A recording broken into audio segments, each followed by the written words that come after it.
Bom dia a todos. A gente vai dar seguimento às sessões de músculo esquelético, ainda abordando ressonância, hoje ressonância da bacia do quadril. É uma aula um pouco extensa, né? A gente vai, por vezes, ter que correlacionar com outros métodos, e eu só pedi para a gente tentar ser direto, para que dê tempo a gente falar sobre todos os casos tranquilamente, certo? Então, primeiro, eu quero relembrar a anatomia, né? Relacionar a anatomia da ressonância. Aí, Ananda, primeiro os desse lado e depois os do outro lado. Só lembrando que os rostinhos são partes móveis e os beijinhos são estruturas ósseas, para facilitar. A gente tem uma ressonância do quadril.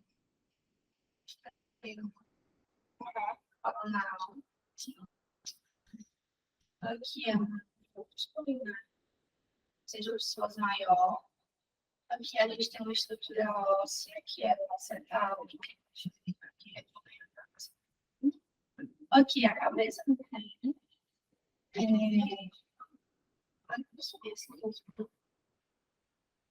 Seria obturado musculatura.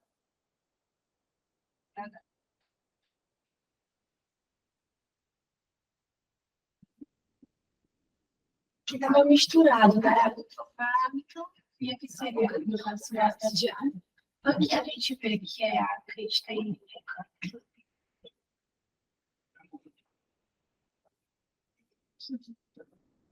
É o músculo ilíaco, que seria o próprio ilho. Glúteo mínimo, glúteo médio,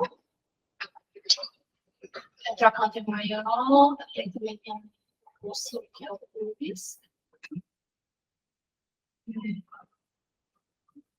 Também está mais difícil, né?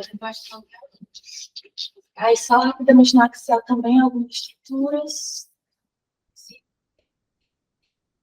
Esse deve ser sartório.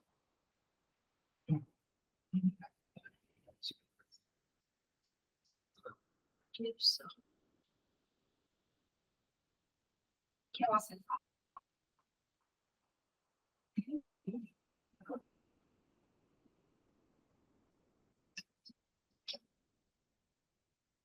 Porque eu não consigo.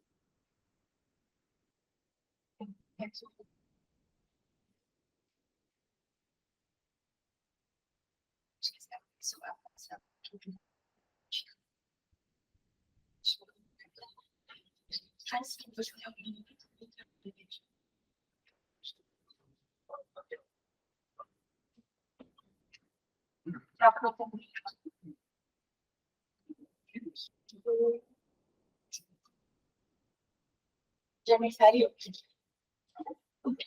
Pronto. Aí eu queria que você me falasse um pouco dessas linhas, lembrando da radiografia, e me dissesse qual o lado normal e qual o lado alterado. E o que é que isso pode representar, por exemplo? Aqui são radiografias, né? Essa imagem, né, ela quer mostrar a questão da cobertura celular, porque ela possui duas linhas, né? Uma que é relacionada à parede anterior à borda celular, que é a amarela, e a borda posterior, que é a vermelha. Essas linhas, elas não se cruzam, né? Quando elas se cruzam, quando essa amarela se torna mais proeminente, isso pode indicar que tem um excesso de cobertura celular. Que no caso, aqui seria o quadro normal, e aqui seria um quadro que pode chamar de aumento da cobertura ou retrovaccinação. Pronto. Aí, nesse contexto, se você... Ops! Já saiu ali, professor, mas... Eu acho que foi desconfiguração aí do programa. Mas você consegue assim, continuar comentando, Ananda? Essa isso. Então, são ressonância do quadril. E já que tem o impacto de pinça, ele ocorre quando tem um aumento da cobertura da cervical. Mais de 75% da cabeça cranial. Para a gente ver isso, a gente pode traçar ângulos, né? Essa borda aqui, por exemplo, ela vem da margem do acetato. E aí você vê que, de fato, esse acetato cobre mais do que 75% dessa cabeça. Aí, quando traça esse ângulo, que vem, né, do centro da cabeça femoral até a margem do acetábulo e até essa parte. Eu tenho um pouco de dificuldade de dizer, mas acho que é tipo uma parte mais central do ictus, que vem até a cabeça. Vem do centro da cabeça. Você vou pegar a hemisfério de um círculo. Aí, pronto, em condições normais, ele vai estar de 25 a 40 graus. Isso. Estando menor, a gente pode pensar que a gente tem uma displasia do cabelo, e quando ele está maior, a gente tem somente cobertura. Pode ter sintomas, né? Isso aí chama impacto tipo pinça. Perfeito. Aí tem outro impacto também, que é o impacto tipo cano, que ele ocorre, né, que foi traçado esse ângulo, que é chamado do alfa. É uma radiografia, né, da bacia em 45 graus. Lá está. Aí, que é bom para ver exatamente esse impacto tipo cano, que ele se dá quando tem uma alteração da esfericidade. A gente vê que aqui age. Não tá essa concavidade bem feita aqui, né? Não está tão bem feito quanto o seu lateral. Isso, então você tem um bump, né, aqui na transição cabeça-colo.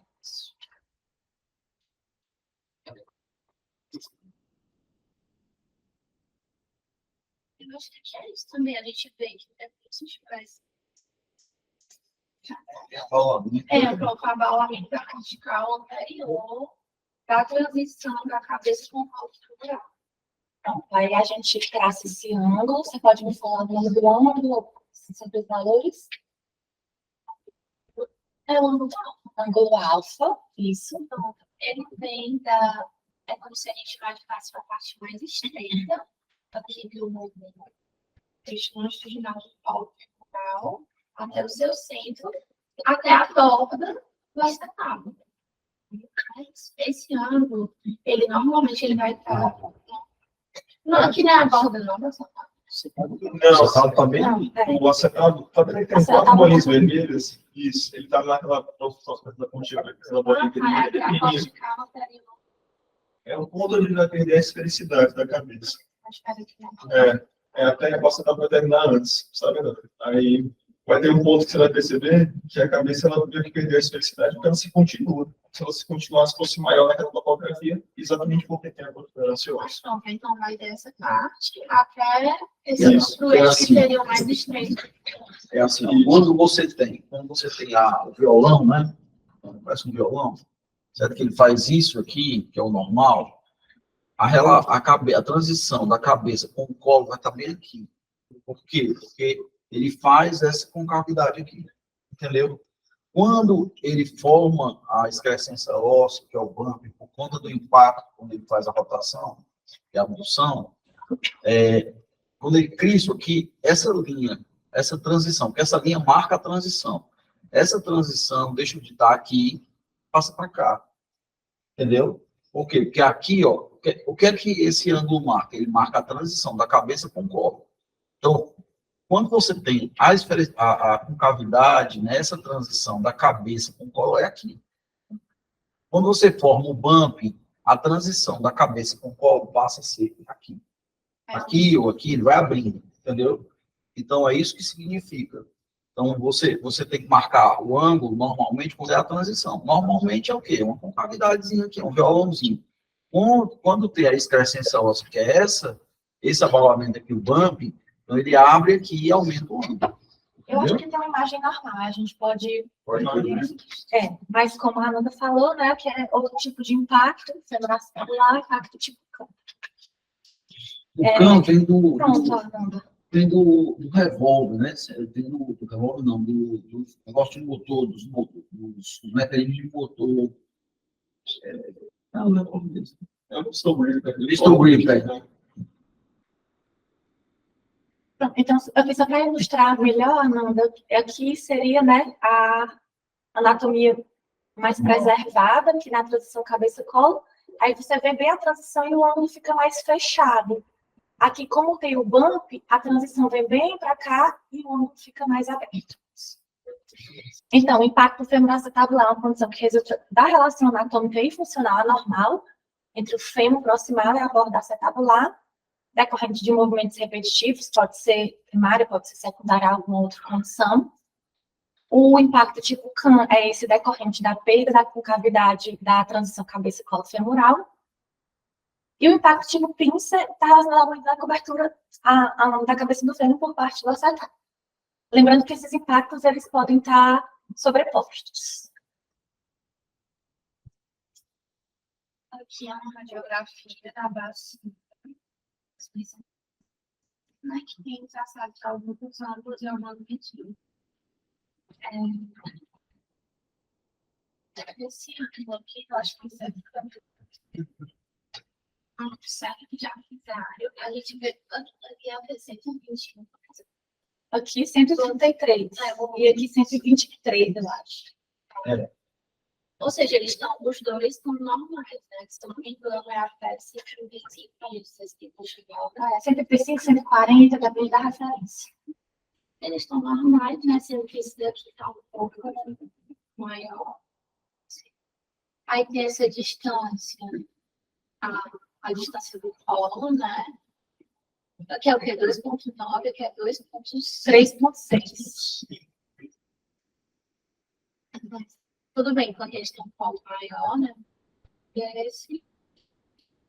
E aqui a distância é femoral, 1,18, e aqui 1,92. Mas diminuída também.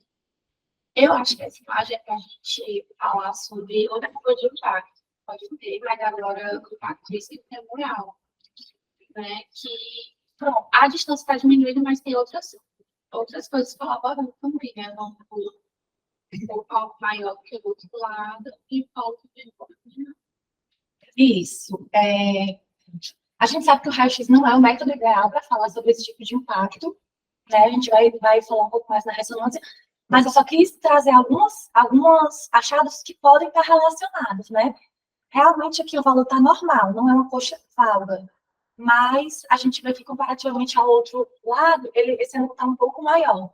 Além disso, a gente tem um colo encurtado, o que pode aproximar aqui o trocânter menor, né, do isquio, e a gente tem realmente essa distância reduzida em relação ao outro lado. Aí nem para.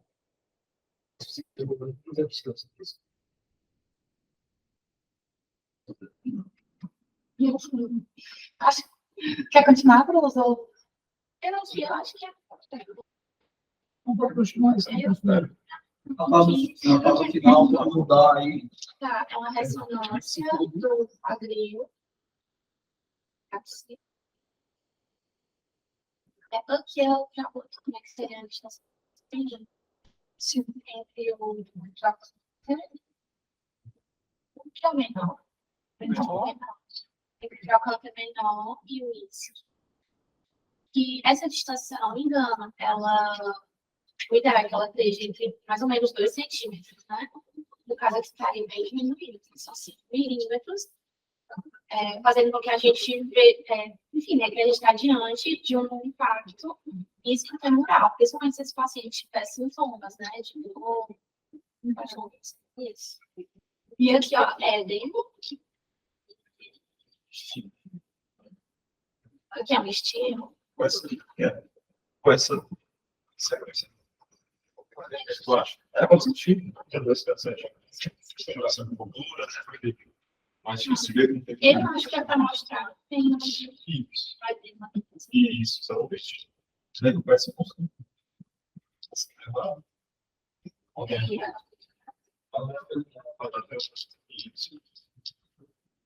Então, realmente não só tem a distância, inclusive, mais intensidade.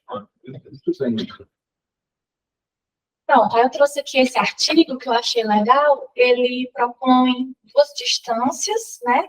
Tanto a distância fêmuro-isquiática, que seria entre o trocânter menor e o isquio, a menor distância. E também a distância B, que é a distância que chama de distância do quadrado femoral, que seria entre o tendão do ilio-psoas e dos isquiotibiais. Aí, ele traz valores, né? Ele fez um estudo com um número X de pacientes e ele encontrou esses valores nos indivíduos afetados. Então, 13 mais ou menos 5, a distância A, e 7 mais ou menos 3, a distância B. Mas o cutoff dele, ou seja, os valores que ele achou, uma maior sensibilidade e uma maior especificidade, foram de 17 milímetros e 8 milímetros. Então, o impacto isquiofemoral é o impacto dos tecidos moles entre a tuberosidade isquiática e o trocânter menor, afeta principalmente o quadrado femoral. E na ressonância, os achados vão variar, né, desde edema, lipossubstituição, até ruptura de tendões, por exemplo. Basicamente era isso sobre o impacto. Agora a gente vai falar de uma outra condição. Talvez esse seja o caso mais desafiador da área.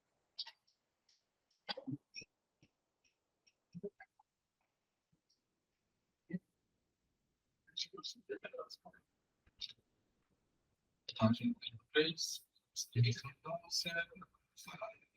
abriu a primeira parcial superposto.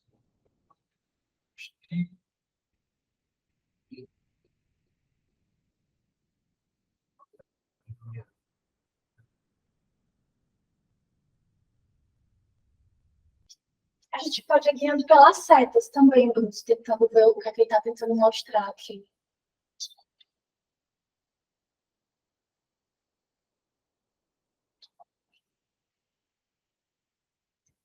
Isso aqui chama a atenção, essa etapa, né? Porque tem esse edema muscular, né? Isso daí, Bruce, falou ali no meio, tem uma seta vinculada. Tem só duas coisas assim, próximas, mas diferentes, né? Então, olha ali na do meio. A do meio, que é aquela. Não sei o que é isso. É a pulsa. A pulsa, né? Então, você vê que tem uma diferença de sinal, né, entre essa área, lá da pulsa, e a outra, tá? Então, ali em cima, o que é que você tem? Aqui é um alto oximal, né? Oximal, né? Que é diferente o sinal. E aqui embaixo você tem o quê? Então, nos outros planos que você vai ter, são representações dessa área de edema, certo?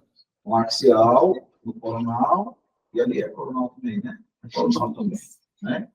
Talvez seja contraste aí, ou é tudo X? Esse aqui eu acho que é o pós-contraste. Pós-contraste. Certo. Então, ok. Então, siga aí. Posso dar uma ajuda também? Não. Não, mas é só descer, professor. Não. Ó, Acho que assim. você tem que, o que é que você tem que saber aí? Você tem que saber aí o que é que se insere aí. Entendeu? Então, qual é a estrutura muscular que se insere aí? Não é habitual, eu pedi para ela colocar umas coisas diferentes, ela colocou coisa diferente. É uma coisa que não é, que a gente não olha muito, né? Tá certo? Então, você tem que pensar assim, o que é que se insere aí? Tá certo? Então, porque normalmente a gente vê no trocânter maior, basicamente trocânter maior, as inserções dos dutos médio e mínimo, né? Então, essa aí é outra inserção, tá entendendo? Que é menos comum da gente observar. É basicamente isso que ela quer mostrar. Tu quer mostrar uma tomografia? Eu queria mostrar uma tomografia. Mostra. Mas... Mostra. Os sims e os não, eles são temporais. Tá. Entendeu? Entendi. Bom, Caso pensando em uma outra inserção muscular, né? porque não é muito mais mínimo, né? Não. Acho que aí seria o máximo. Segundo.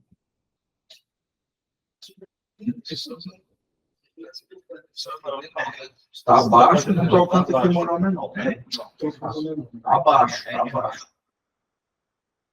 Esse a gente vê você tem ali, né? Essa área mais densa, né? Essa região adjacente aos órgãos, né? Nosso.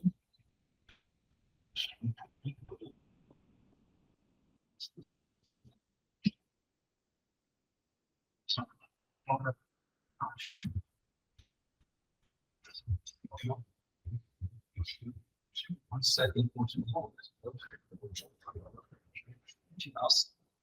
O que é isso aí?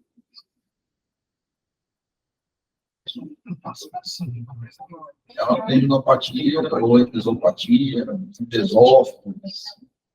Tem uma calcificação na inserção de tendão, né? Ou a tendinopatia, ou a tendinopatia calcária, né? Certo? Isso, é uma tendinopatia calcária do glutamaço, aí a gente volta para essa primeira imagem aqui, né? O que é que tem aqui na cortical posterior? Acho que ela está toda preservada. Não sei se seria uma erosão, né? Assim, que chega a ter um contorno dela mais específico, normal, na grupo da luz. Nesse contexto, poderia significar que é erosão. Esse erosão é por quê? É uma migração intraóssea. É uma coisa relativamente comum, né? Eu tenho um caso desse, caso familiar, literalmente, né? A mãe do Sundun, né? Até uma migração mais bonita do que essa aí. Porque no quadril, professor, é muito difícil de encontrar nas casas. No meu arquivo, né? É mais bonito porque a tomografia está mais bonita. A tomografia está mais bonita. Você vê a ponta, ela é bicuda, a calcificação dela, uma ponta assim, que ela insere dentro do osso. Então, é uma coisa interessante, né? A tendinite calcária de luto máximo. A gente nunca presta atenção. Às vezes o técnico nem corta até lá, entendeu? Por isso que você tem que alargar um pouco o quadril.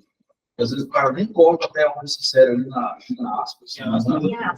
Né? Então, é importante isso, né? Que é a causa de dor. Por isso você não pode fazer um quadro muito fechado, né? Porque você perde as alterações que não são do quadril em si, mas estão perto do quadril. Tá entendendo? A gente deixa de ver a apofisite espilíaca. Se você não faz um hemibacia, o quadril para mim sempre foi um hemibacia. Você tem que fazer um hemibacia, né? Não só o quadril, o hemibacia porque tem as patologias agregadas. Então, isso realmente era uma tendinopatia calcária do glutamaço com migração subcortical. Próximo passo. Depois, nós temos marcial dos quadrinhos, né?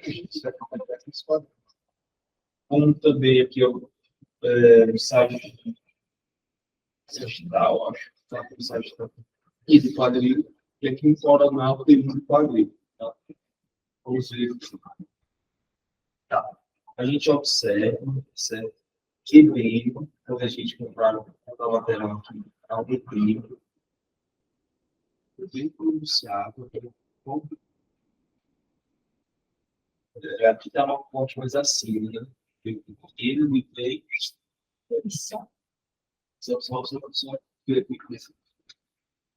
Eu acredito que ele vai em direção ao menor. Ou não, peraí. Acredito que seja. Provavelmente, né? Talvez seja isso, essa seria a própria final. Bem, o músculo tem o sinal bastante edema, vamos dizer assim, tá certo? Eu questiono até umas zonas de ruptura, talvez ele com um sinal mais elevado, mas assim, bastante edema, não só na corte do tendão, mas no feito também, do próprio impulsor, certo? Não tem nunca que ele queira mostrar aqui. Então, seria mais ou menos ao nível da inserção, né? Da inserção dele. tem a tendinite, o tendinite plantar, tem muito baixo, senão não dá para caracterizar bem. Pronto. O tendão aqui, né? Cadê? Ah, não tá aí. Deve ter vivido mesmo. Isso. Não tá aqui. Provavelmente eu não vou ter aqui. Então deve ser uma altura de pessoas. Isso, é uma tendinopatia, né? A gente vê a alteração do sinal do tendão, da espessura também, quando comparada à contralateral, das estruturas peritendíneas, do músculo em si, e aqui ao nível da sua inserção a gente não consegue caracterizar. Então, aqui é uma tendinopatia do ilho-psoas, e aqui eu queria que a gente, né, pensasse nos possíveis diagnósticos diferenciais. Vamos lá. Nós temos duas imagens também das duas, tá bom? Esse aqui eu acho que é aquele axial do colo que eles fazem, tá? Perdão, dois existir. Aqui o axial do colo, sabe mais ou menos, a saída do lado, tem do outro lado. Acho que essas também. E aqui a gente vai observando, pelo menos aqui, o ilho-psoas, né? E tem essa região que eu presumo que seja robust, né? Robust é essa extensão líquida. Só que, assim, eu acredito que haja a pulsa com ilho-psoas. Né? Se fosse a extensão líquida, né, do sítio do ilho-psoas, que passa por ele, Pronto, existe sim a bolsa do ilho-psoas e a extensão líquida. E eu trouxe essa imagem para a gente discutir as bolsas, né, do quadril. Tem um artigo que divide em anterior, lateral e posterior. Anterior seria a bolsa do ilho-psoas ou ilho-pectínea. No compartimento lateral, a gente tem todas essas, a trocantérica, ou subgluta máximo, subgluta médio, subgluta mínimo, do piriforme e gluta femoral, né? Muitas vezes a gente não tem conhecimento da existência de todas essas bolsas. E aqui no compartimento posterior, a gente tem a bolsa do obturador interno, do obturador externo e isquial.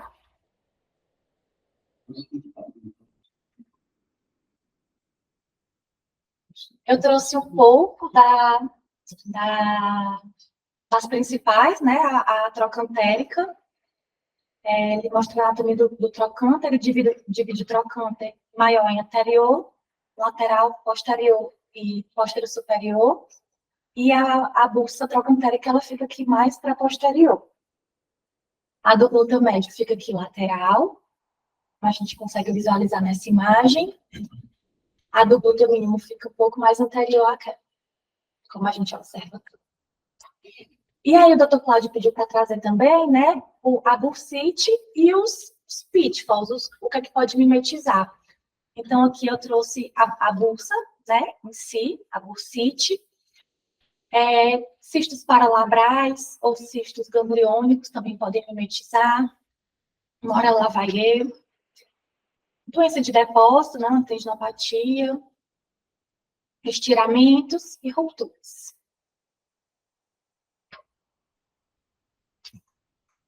Aqui é um próximo caso, paciente com história de ciatalgia. Vamos lá, pessoal. Minha vez aqui, a gente vê que tem uma fração em um intestino, né? Axial e coronal.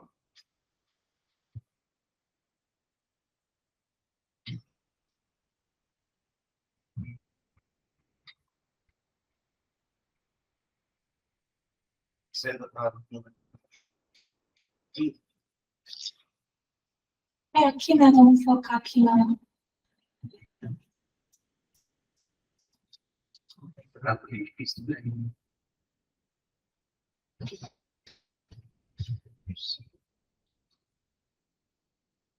Não é a tua que eu vejo, não é rápido. É uma dica aí.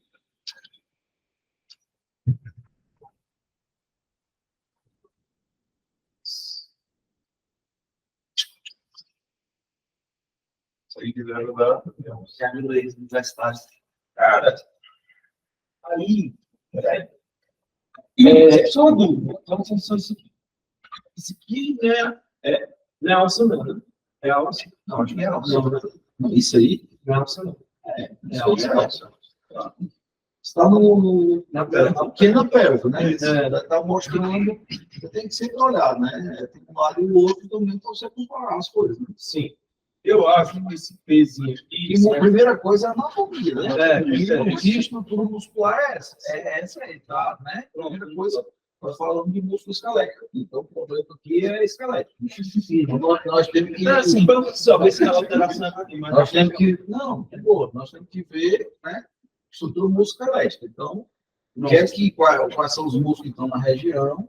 Aqui, isso. Aqui sendo o nível máximo, certo? Aqui o glúteo mínimo, o médio. Aqui para baixo, aí depende do nível. Ou guilfome. A doutora ainda botou a lei. Pois é. Isso é posterior, né? Tem ser posterior, não é feio de ponto. A doutora quis ajudar. Eu maternal, tem 3 filhos, né? Ela tem um maternal. Aí não. Aí agora peraí. Axial para mim. Deus fez 2 lados, então você comparar. Sim, aí o outro lado. Parece que é uma esferinha, né? Que está mais. Bom, porque realmente, como o Guilherme falou, isso aqui está um pouco mais demasiado. É formado. Não, é demasiado, não é obrigado. Isso.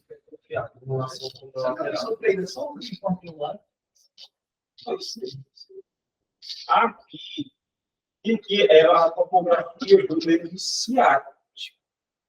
Só que o ciático não passa no período, passa no meio, não está aí variação dentro, né? Tem inclusive várias variações anatômicas, né? Eu acho que esse centro aqui quis representar aí, o ciático. Está tudo aí na sua mão. Agora aqui eu não consigo ver, sabe se realmente passa menos dentro, né? Essa primeira imagem é só para mostrar mesmo a assimetria, né? Entre o piriforme esquerdo, mais isso. Aí o achado está mais aqui mesmo, pode continuar. Aí existe a síntese, exatamente, que é quando o ciático passa dentro do ventre do piriforme, né? Justamente assim. Não necessariamente dentro do ventre, né? É quando o piriforme determina a compressão sobre o dentro ciático, né? Então, nesse caso, o que é muito raro a gente ver essas assimetrias, né? Não é, na verdade, é muito menos frequente que a gente veja a alteração do piriforme. Toda vez que a gente tem uma síndrome piriforme, menos comum é você achar alguma coisa no piriforme. Então, assim, isso é um caso realmente ativo, né? É difícil você encontrar, mas está muito bonito. É um piriforme, tá? E aí você tem um dedo, claro, que ela não consegue encontrar ali no axial a simetria, que é mais difícil mesmo. Mas isso está mostrando, e aí também, só essa imagem, fica mais difícil dizer se tem uma neuropatia ou não, mas vamos pressupor que tenha, né? Então, quando você tem uma neuropatia, né? O que é que você encontra no período? Vai estar alto, inteiro, com alto sinal, vestir, e levemente expressado. E expressado, exatamente. O ideal seria que a gente tivesse ali 2 imagens no axial, mostrando um nervo espessado, não, mas obviamente que isso não é fácil de achar, né? Então, assim, nesse caso, é isso que ele está mostrando, o nervo ciático, a relação dele com o piriforme, tá certo? E ele com alto sinal, T2, né? Isso simula neurografia, né? Então, assim, na verdade é um prognóstico reconstruído, que ele pegou ali e você vê que o nervo ciático é isso. Então, realmente é uma síndrome piriforme, né? Isso. Lembrando que o diagnóstico ele é mais amplo, né? É síndrome da dor glútea profunda. Isso. Né? E não necessariamente é piriforme, né? Tem muito, pode ser tumores, podem ser vários casos. Porém, quando é o piriforme, como é nesse caso, a gente pode chamar de síndrome do piriforme. Mas o diagnóstico é mais amplo, a síndrome da dor. Você vai receber essas solicitações, né? Dor glútea profunda. Está muito comum agora, até de se chamar de oculta profunda. E aí, o que os ortopedistas querem é que você tente mapear o piriforme e cite o piriforme. O ciático e cite o ciático no relatório. As porções das nervos ciático, a presença simétrica, entendeu? Mas Isso que se espera desse exame. podem ser outros nervos também, né, professor? Acho cutâneo, calos cutâneos. Sim, com certeza. Exceção disso. O grande desafio da neurografia, que a gente costumava fazer bastante aqui, é justamente as sequências que são complexas, assim, não são fáceis, não é todo aparelho que tem, e também essa interpretação, né? Porque assim, são coisas sutis. Pelos artigos, né, eu que acompanho as coisas do Chapa, né, se mostram umas coisas que às vezes é difícil você valorizar, entendeu? Na vida prática, né? Bom, que era só outra imagem que tinha um artigo também mostrando. Olha, ele está anterior ao piriforme, tá vendo? Ele está no axial, ele está anterior ao piriforme, certo? E aí os fascículos, né? São os fascículos do meio, né?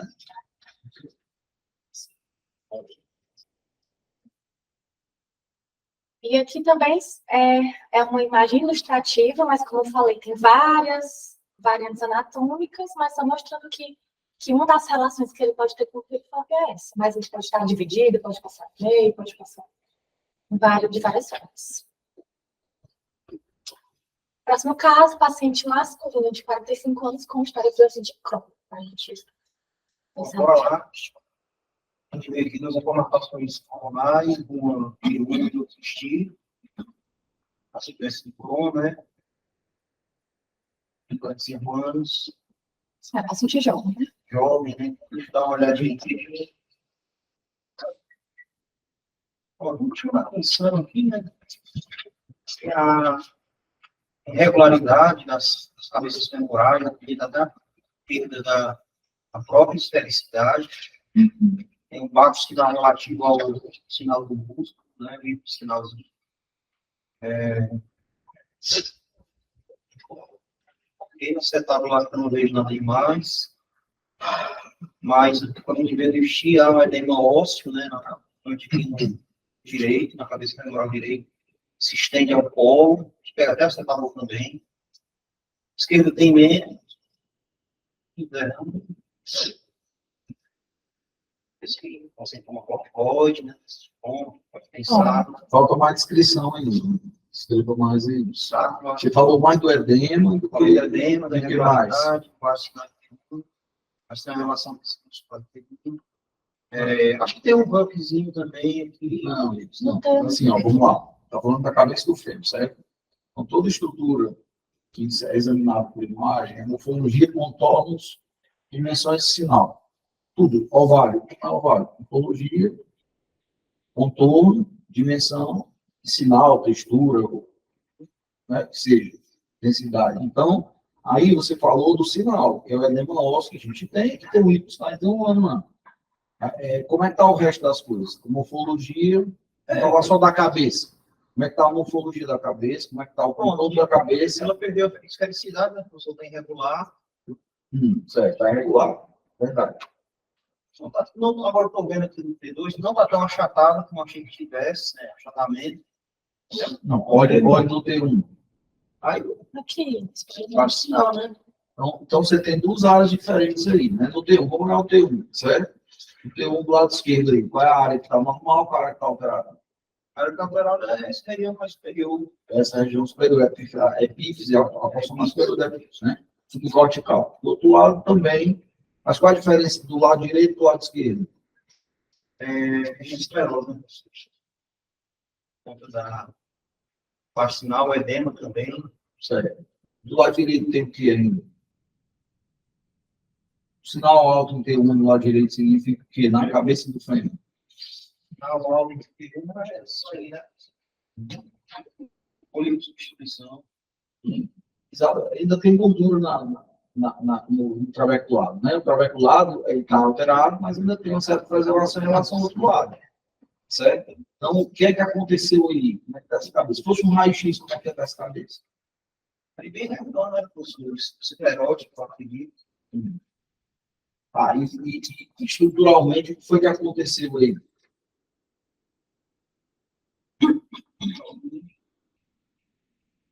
A cabeça está alterada, você já falou, está alterada, tem irregularidades contornos, etc. Né? Tem uma certa retificação, né? O que é que aconteceu aí? Que foi que ocasionou isso? O que é que aconteceu patologicamente, assim, falando? Impacto neuronormativo, isquemia, talvez pelo corticoide, osteonecrose. Certo, necrose. Ok, mas eu queria mais explicação. O que é que acontece no osso que tem osteonecrose? Tem uma ausência de vascularização. Pessoal com necrose, ok, e aí? Esse na microestrutura óssea, o que é que acontece? Vai ser né?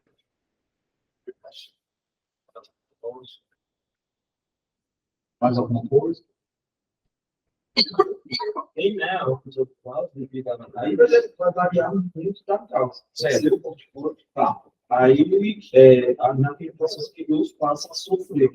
Como que Deus passa a sofrer, vai ocorrer o processo de revelação. Que a gente lá na nossa. Só que o processo aí vai se sobrepor, é o processo de dizer assim, de formação de matriz, mas é mais. Bem, que ela vai se absorver também do baixo, mas faz tempo pouco. Aquelas linhas de baixo, sinal que foi vindo, é realmente isso. Acho que eram em momentos diferentes, um momento mais tardio, isso, à esquerda, e o outro à direita, um momento ali mais agudo, vamos dizer assim, que eu até fiquei entendendo. E ali é justamente uma esclerose, né? De todo esse processo que vai ocorrer. E esse processo ocorre no nível gradual até formar toda a esclerose, com perda mais estrutural da cabeça, como representa o nível do lado do esquerdo.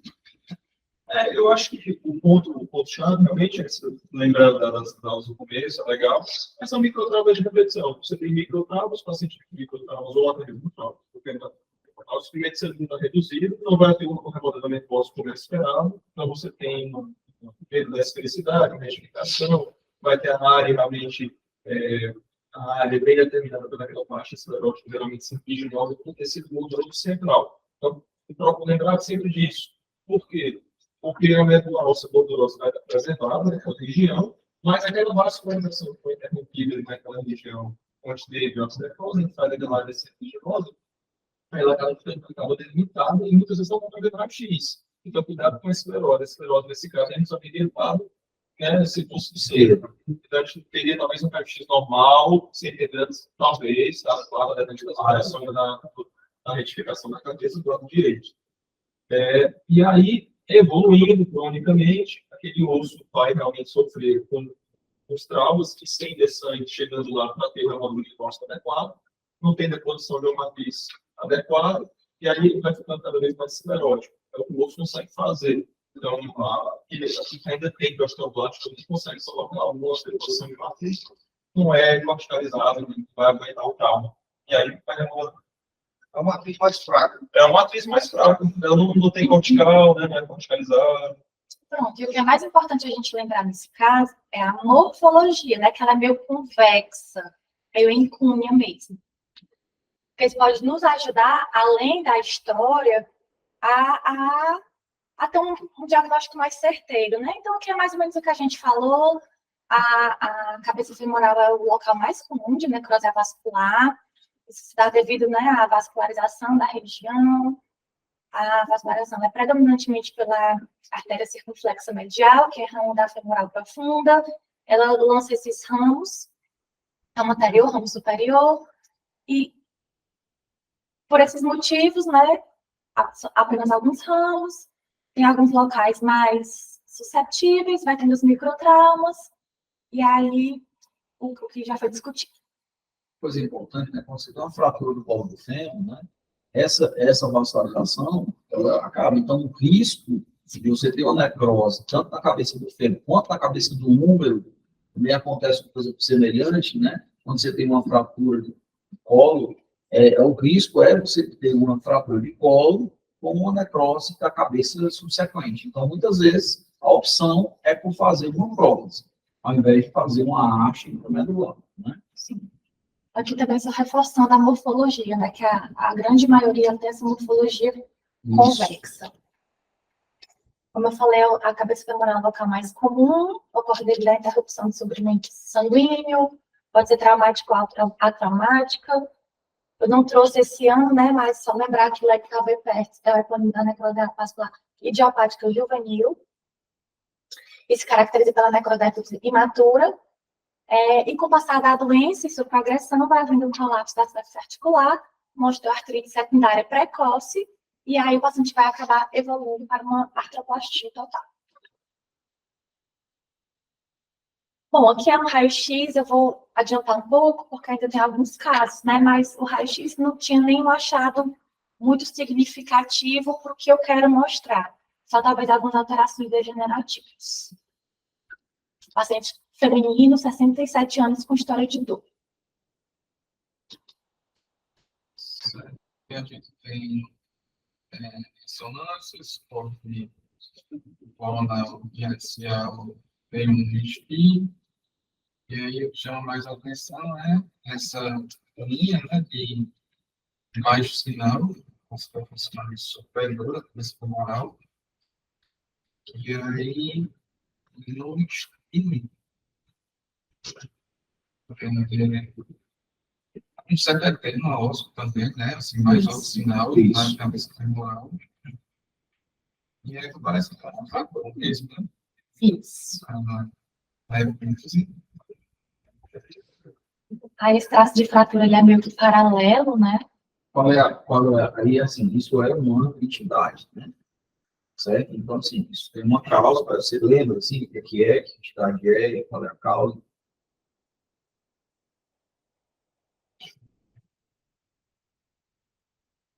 Alguém lembra? Então, é o subcortical. Na fratura parcial, incompleto, subcortical. Pode seguir aí, mãe. Pronto, é uma CIF, né? Uma fratura subcondral por insuficiência. Isso é muito confundido com necrose vascular da cabeça do fêmur, tá? Então, esse é o diagnóstico diferencial. É você diferenciar um CIF de uma necrose vascular da cabeça do fêmur. Que só um modelo em vivo, né? Só mostrando também aqui a fratura. E, bom, aqui é uma imagem do artigo, ele traz os locais mais comuns, ele bota como mais comum acontecer na superfície anterior e anteromedial. Ele traz as porcentagens aqui, caso vocês queiram olhar melhor depois. E ele também fala que você pode fazer isso. Você calcula a superfície de carga como você traça uma linha do aspecto mais lateral do acetábulo até aqui a lágrima. No meio dela, você passa um perpendicular. Esse seria a superfície de carga. E aí você pode mostrar aqui seria a fratura, né? Basicamente, Sim. para a ponta, né? E aí você pode dizer, por exemplo, quantos por cento da superfície de carga está coletiva, sabe? E aqui o que eu falei, né? A fratura, a CIF, ela faz sim diagnóstico diferencial com a osteonecrose. Por quê? Porque ela pode ser de três formas, né? Ela pode ser essa mais paralela, como a que a gente viu, ela pode ser convexa e ela pode ser irregular ou serpinginosa, como exemplificado aqui. E aí, o que é que a gente vai fazer para diferenciar? A história é muito importante, então, a CIF está mais relacionada a pacientes do sexo feminino, idosos, com sobrepeso, enquanto a necrose vascular está relacionada ao uso de corticosteroides, etilismo. E com relação aos aspectos de imagem, a CIF ela vai ter mais essa orientação paralela e serpinginosa, mas também pode ser convexa.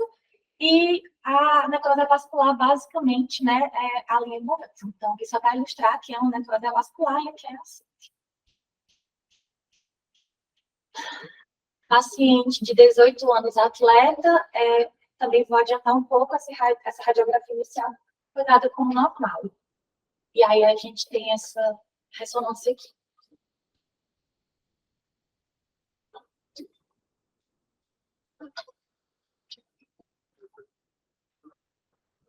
Tem duas imagens, né? No estilo axial da coxa, né? Eu acho que é desse nível aqui, mesmo, como também um coronal, né? Da coxa.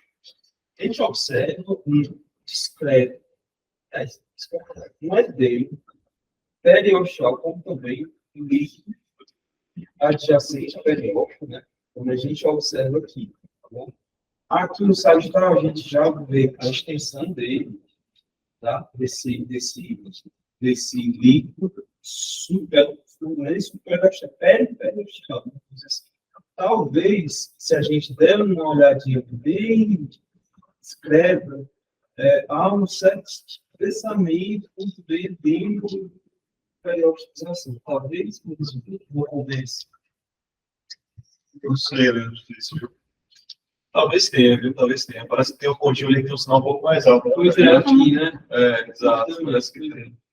Bem, contexto do paciente jovem, atleta, a gente pensa naquela. Agora sim, é medial. É mentira. Não é lateral, não. É medial. Não é medial mesmo. Só que não, Acho que é assim da banda. É a cadelite, né, que a gente chama, que é a. Não, mas a gente está na coxa, né? Quem se insere aí? Mas é do mesmo sentido, né? São tipo lesões de estresse na gente da banda ali, que é algo feio. Mas vamos lá. Uma coisa, outra coisa. Uma lesão de estresse lá de baixo é diferente, né? Essa lesão de estresse aqui, ela muito gerou um estresse de baixo para o outro. Né? Essa aqui, ela perguntou aí, porque ela perguntou. Se você lembra o que é que se insere? O que é que se insere aí? Os adultos. Os adutores. Então, isso aí é uma mais ou menos, né? Como se fosse uma reação de estresse provocada pelos adutores, né? Isso um pouco de avulsão, chama finger splitting. Como é que é? Eu acho que é Finger split, exatamente. No caso, é o isso é muito legal, porque não é todo mundo que vê isso. Você tem que prestar atenção nisso. Eu tive um caso assim, disso aí, que é uma atleta que, por sinal, representou o Brasil na época, né? Isso faz muitos anos que eu fiz. Depois, alguns anos depois, ela foi para a Olimpíada, em triatlo, entendeu?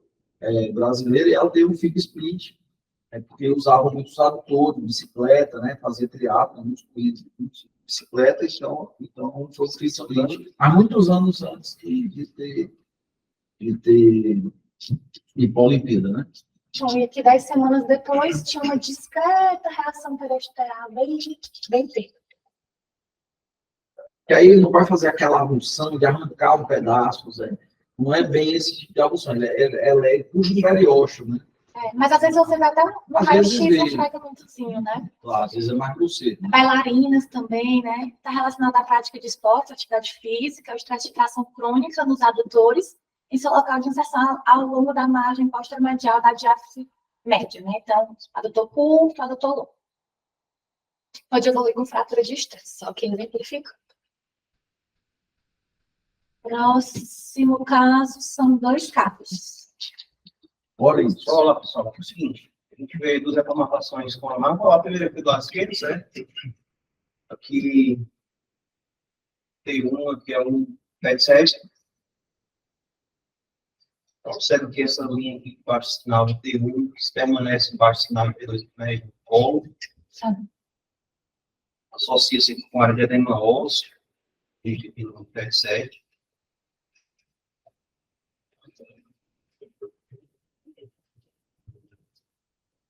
Fratura, né? Uma fratura incompleta aqui no colo. Certo. E o próximo?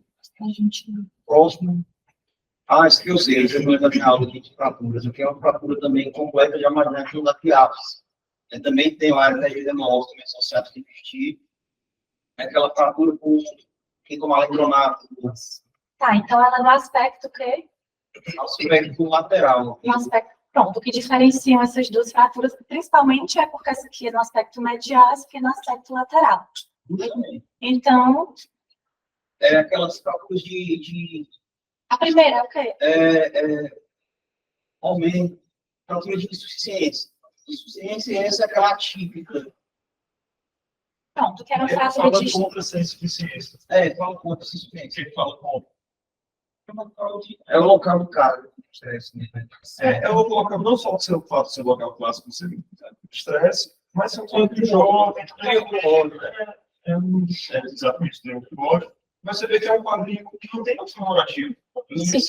São idosa, aquele quadro mais uma senhora de 60 e tantos anos, tem outras alterações sociais. Você vê que é um quadrinho jovem, né? Não tem praticamente alteração nenhuma no campo clássico de fatura de estresse. Deve ser fatura de estresse. Tudo bem, não temos clínico, mas deve ser fatura de estresse, não insuficiência. Então, era basicamente para a gente lembrar também das fraturas de estresse, né, mais mediais e fraturas atípicas.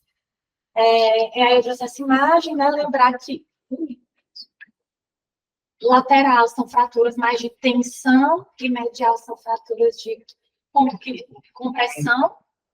Elas podem acontecer no corpo, no colo, podem ser visualizadas em corredores, e essa aqui é associada aos bifosfonatos. Então, toda vez que você tiver um fratura na margem lateral do fêmur, em geral, essa fratura vai ser de dor, não foi de energia, essa fratura vai ser de dor, filtro de fosfonato. Então, você tem que, essa história de fosfonato não vai aparecer, você tem que ligar, perguntar. Olha, esse paciente usa bifosfonato? Use. Pronto, isso bate, né, com uma história clínica, você pode até referir no laudo, que é uma fratura atualmente encontrada em pacientes que usam bifosfonato.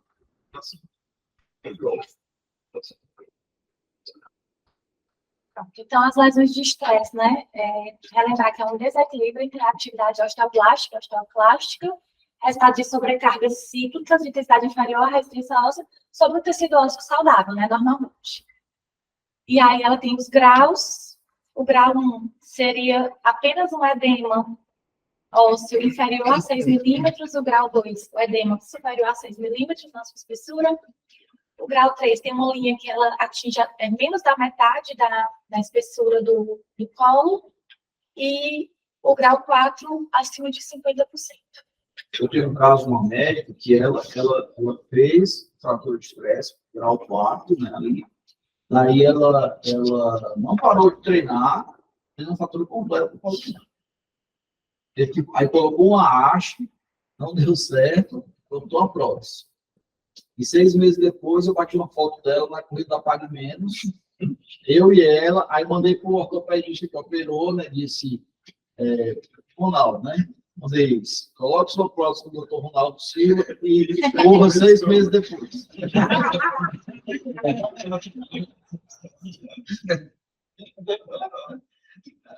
Vai.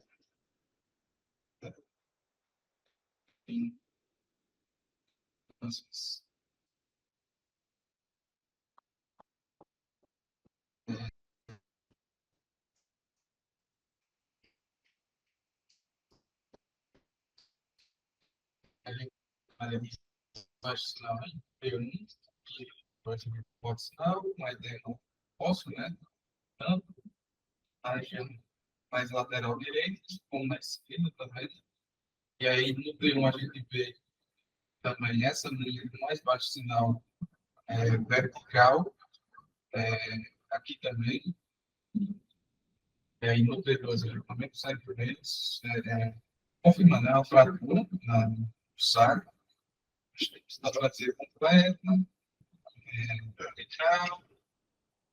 O mais importante talvez seja a orientação dela, né? Paralela às sacroiliacas. Uma fratura por insuficiência, que vai ter uma fratura de estresse do sacro, né? Na verdade, isso é tipicamente uma fratura de insuficiência, né? Então, são pacientes, em geral, pacientes idosos, com osteoporose, ou tem osteoporose por estudo mesmo, da idade, ou porque fez radioterapia. Então, e tem até o sinal, né? O sinal do Honda, né? Que foi descrito na cintilografia, porque antes não tinha ressonância. Então, esse diagnóstico era dado por cintilografia. Lembrando que pode ter ou não a linha horizontal. Né? Exatamente. Aí, no caso, não faltam muitos, não. Bora? Só diferenciar essas duas, né? Porque são casos diferentes. O que é que tem aqui que muda, por exemplo, a Uma, localização. eu acho que é a localização na região de tração, que é representada, e a outra na região articular. Certo. Uma é mais anterior superior e a outra é posterior. Aí tem edema ósseo associado na... Não, Luiz aí. Tem, aqui eu tenho 2T1, 2X, né? Aí tem edema subcortical, importante, principalmente só, né, a direita. E aqui também, né, representado pelos dois lados. Aqui é mais na região de tração, aqui é mais na região que é articular, que tem sinópia, né? É isso? Vai, deixa eu falar aí. Não, aqui era basicamente para a gente diferenciar a alteração. Mas deixa eu falar um negócio. Mais ou menos, né, Thiago? Mais ou menos, tá? Porque, assim, quando é anterior e inferior, é tipicamente sacroiliite, tá? Quando é superior, é tipicamente tração. Anterior superior, pós-superior de tração, ou pós-inferior de tração. O que é sacroiliaca, normalmente, é anterior e inferior. Então, mais acontece que o livro, o exame não lê o livro. Então, muitas vezes, o edema e a irregularidade, a alteração, ela é difusa. Sim. Nesses dois casos, ela é difusa. Sim, inclusive. Entendeu? Então, assim, a diferença entre elas é que você tem uma irregularidade, que isso também pode falar a favor de sacroiliite. Então, você tem as erosões, e inclusive eles hoje estão valorizando mais, viu, Thiago? Eu quero até que você faça se fosse um lava, com saturação, sem contraste, para ver melhor as erosões, entendeu? E aí eu estou até querendo colocar isso no protocolo, porque lá no grupo ASA eles começaram a usar um lava, tipo um lava. Só que eles escreveram na Siemens, é outra coisa, não leva a sequência, mas é um lava, tem o que fazer. Então, os dois aí podem ser sacroiliite. Então, na verdade, como também podem ser sobrecarga, embora o direito não, o direito unilateral, etc. Mas os dois podem ser sacroiliite, tá? Certo. Mas o diagnóstico desse aqui no artigo era sobrecarga. Tudo bem. Não, tranquilo. Está entendido isso. Só que tem superior, mas ele está desqualificando o anterior do inferior que ele tem, entendeu? Se ele fosse posto inferior, que aí não dá para a gente... Talvez aí seja posto inferior. Ok, se for posto inferior, considerando que está mais para trás, posto inferior, aí vale sobrecarga, entendeu? Mas se tiver alteração anterior inferior, então aí fica um pouco difícil você diferenciar, tá entendendo? Então vamos considerar que aí é superior e posto inferior. Aí tá ok, isso é sobrecarga, tá certo? Aí eu queria falar bem rápido, né? Sacroiliite é uma processo inflamatório de ambas as articulações. Lembrar dos critérios ASA, não é o ponto do que dá aula hoje, né? Mas se lembrar que isso pode ser aplicado em pacientes que têm há pelo menos 3 meses, com início antes dos 45 anos, e lembrar das alterações inflamatórias estruturais que vão ter nos achados de imagem, né? Edema, sinovite, capsulite, intesite, esclerose, erosão, metaplasia gordurosa e anquilose. Muito bom. Bora isso. Lá. O que a gente tem? É hoje, Carolina? Acho que faltam 2. 2? Acho que sim. Vai. Bom, a gente tem aqui as reformatações pulmonares facial. Só um segundo, não é reformatação, isso é aquisição. Aquisição. Formatação, você pega um axial e reconstrói, isso aí vai. Tá? A gente observa aqui de caso de edema ósseo, colo e reto de avissário. Vamos focar aqui na cabeça femoral. Edema ósseo aqui. Tem. Corresponde. Que estrutura é essa? Ligamento redondo. Ele entra onde? Na fóbia. Na fóbia. Vai ter uma ósseo justafoveal e o ligamento redondo dá para ver? Aí tá normal para Ele está com sinal alto, né? Está com sinal alto. Sinal alto. Sem estiramento. Está tendo estiramento. Não.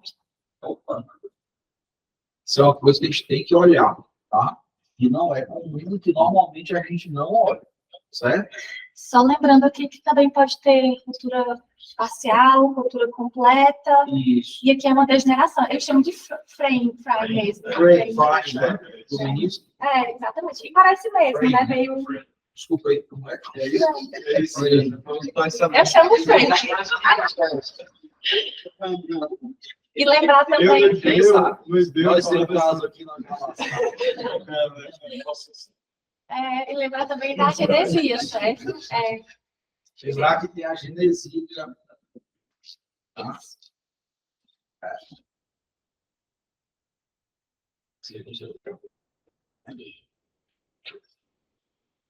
Vai, Bruno, diz aí. Acho que alguma coisa aí, Thiago. Ele ensina uma coisa normal, tudo tranquilo aqui. Das coisas dos velhinhos, tem mais uma coisa. Tem. Nossa, Bacana, gente. Tá difícil, tá querendo que a a gente gente diga diga que a sinóvel, tá? Não. Claro que É uma mãe, né, professor? É uma mãe. Não? Vai, Bora, agora que eu faço. bora, Bruno. Vamos lá, aqui a gente tem instalação de recursos fundamentais, financiados, e aqui a gente vê que, claro, né, tem aquele contorno mais triangular, a gente vê que tem essa área de alto sinal aqui, interrompendo a continuidade dele, né? Certo. Uma lesão natural. Lesão labral. Aqui é o normal, né? Como ele deveria estar. E aqui mostrando a lesão labral. Lembrar que o lábio é mais fino anteriormente, então é o local onde ocorre a maioria das rupturas. Aqui, só para topografar também, é importante. Pode haver lesão intrasubstancial, ruptura incompleta ou completa. Enfim.